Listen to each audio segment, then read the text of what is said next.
Hello everyone, it's me, Clara Matos. So, matagal ko pong pinag-isipan itong video kung ipopost ko. So, wala na po kasi kaming ibang malapitan. At naawa na rin po kami sa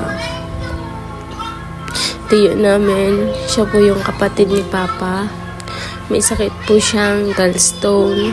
At ayun, matagal-tagal na rin po niyang nilalabanan yung sakit niya.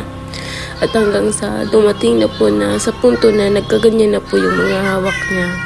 Na lahat po ng hawak niya ay meron na pong mga sugat.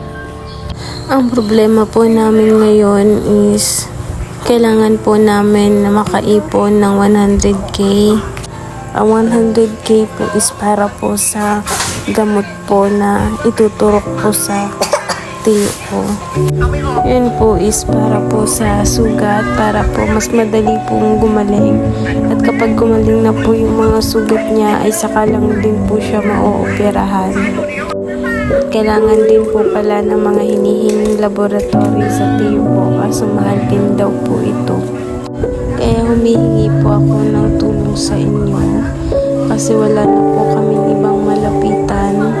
Humihingi po kami ng tulong sa inyo na kung sino man po ang may mga mabubuting puso na willing pong tumulong kahit konti po, ay may iipon po namin para makabuo ng 100k. Kahit konting halaga lang po, ay malaking tulong na po yun sa tiyo ko. Siya po yung kapatid ni Papa na dati nakikita niyo rin po, nakasama ko po sa YouTube. Yun po yung kumain kami sa luglugan, kung alam niyo po yun or napanood niyo po. Sobrang nakakaawa na rin po talaga kasi yung kalagayan ng tiyo ko. Sobrang lahat po ng hawak niya is punong-puno na po ng sugat.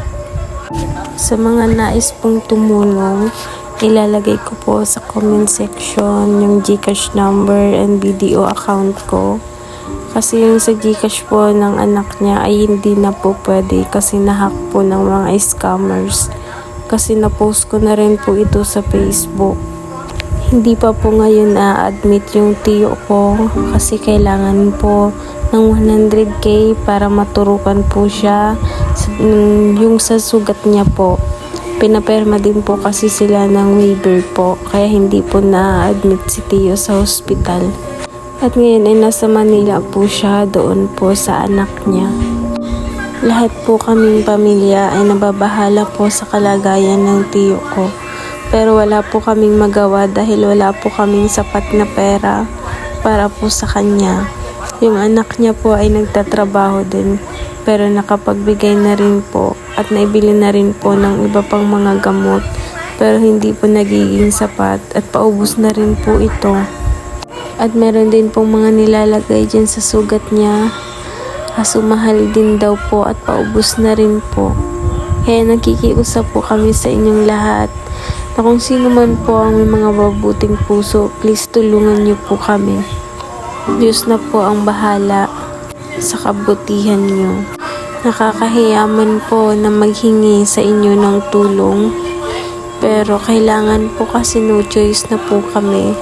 Kailangan na po namin i-public yung sakit ng tiyo ko. So ayun lamang po. Maraming salamat po sa inyong lahat. Sana matulungan niyo po kami. Pwede rin po kayong mag-message sa akin. I-send ko na lang po sa comment section.